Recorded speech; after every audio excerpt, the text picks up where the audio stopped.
Hey guys, welcome back to another one. This is Crypto Elite, home to the #1 Theta community. And if you like this content, please like and subscribe to the channel.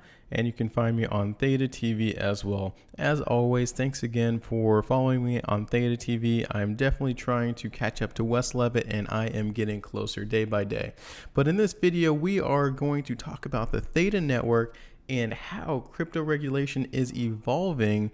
Just recently, as of today, they came out with some new regulations, and this is more US based focus, so sorry if you're an international viewer, but I still think if you are an international based viewer, this does affect you too. So we'll talk about what is changing or what potentially could change. You know, this is just one submission. Of course, it could get destroyed, it could get totally changed, but this is a submission in the right direction, and then how that could affect Theta in the long term. So that is what we're going to talk about in this video. And if you're unfamiliar, there is a new bipartisan crypto regulatory overhaul that would actually assist. It was more of a bullish piece of governance that was unveiled. Of course, like I said, there's still a lot of layers that it has to go through, but at least something was proposed, and we'll go over that right now. So Senators Lummis and Senator Gillibrand introduced legislation on Tuesday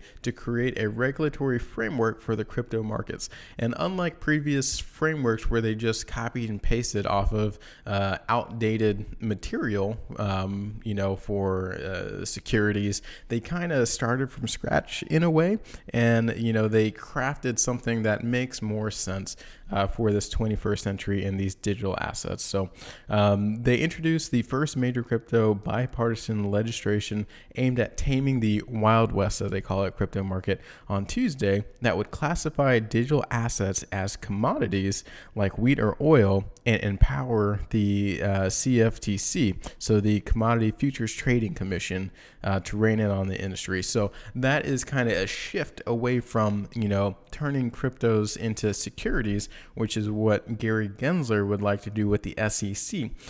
So this is a different take on it. And this take is better. It's not perfect. I'm not saying any regulation is perfect, but it is better than the doom and gloom that we had if you're following the legislation over the past couple of years. So here is some of the highlights from the Lummis-Gillibrand Responsible Financial Innovation Act, as they say. The entire thing is 69 pages, but we will stick to some of the things for the highlights. So I'll briefly go over this and then continue to talk about how this could impact both the crypto market and Theta in the future. So overall, they started with some definitions, and I do like that they say that one of the most pressing issues in the digital asset space is the lack of common definitions. So in this first section, they start talking about definitions, how to define things, some currencies, payment stablecoins, smart contracts, and other terms in the space. Because like I said, in previous legislation, it was all about previous past type securities and stocks, and they try to slap that on top of cryptocurrencies, which is close, but it left some huge gaps for interpretation, which is never good. So a lot of the things that I do like is some of the legal clarity for commodities and securities. So they kind of, break out the differences between the two. They talk about the Howey test a little bit, which is, a test to see if something is a security, which I do like. And then responsible commodities innovation. So they start, talking about the definitions, and adds digital asset and digital asset exchange to the definitions in the Commodity Exchange Act. So that is something, I will highlight. We'll talk about these definitions right here. And in general, except as otherwise provided in the subparagraphs, digital asset has the meaning given in the term in the U.S. code. So exclusion, the term digital asset does not include an asset that provides the holder of the asset with any of the following rights in a business entity. So a debt or equity interest in that entity, liquidation rights with respect to that entity, an entitlement to an interest or dividend payment from the entity, a profit or revenue share in that entity derived solely from the entrepreneurial or managerial efforts of others, and any other financial interests in that entity. So although, like I said, not perfect. And then below they talk about digital asset exchange. At least they're starting to craft some definitions, and the definitions are not looking bad as of right now.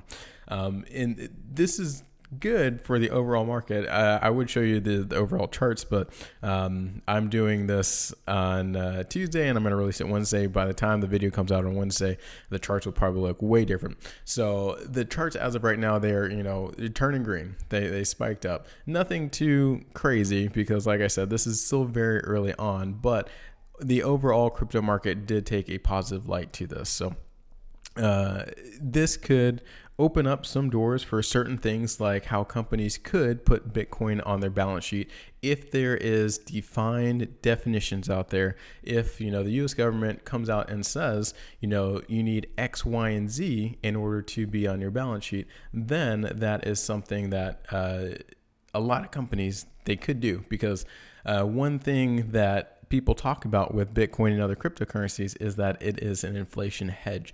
And as we know, inflation is pretty wild right now. So this Bitcoin, at least, would be something that companies wouldn't mind putting on their balance sheet. Another place where this could go into effect is retirement accounts. So 401ks is another thing. So Fidelity Investments on Tuesday said it will offer investors the option to put Bitcoin in their 401ks, making the first provider to offer crypto retirement savings. And they're not just going to do this if there's no regulation out there. So the fact that the regulation is coming along and starting to come out means that larger companies, other companies besides Fidelity, maybe Vanguard, maybe Charles Schwab, these huge institutions, they're going to piggyback off of this and probably start more cryptocurrency adoption overall.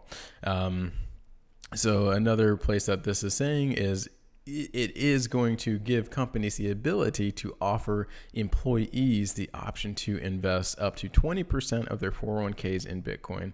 So that means if they want to, they could, as long as the employer offers it, then employees can start doing that. And yes, it starts with Bitcoin, and I don't want to turn this away from Theta, but in the future, if Bitcoin is a-okay, then of course they'll start opening up to other altcoins as well, maybe Theta being one of those as well, in a huge mix and ETF of cryptocurrency. And the last little port where I think this does play a fact into it is the Theta Metachain 4.0. I think they are spot on with the AMA if you did watch it, but one thing that the Metachain allows companies to do is create their own subchain. So with good bipartisan and assuming it does move forward and get approved, if these crypto bills continue to be in a positive light, seen in a positive light, then more companies are more willing to latch on to this technology.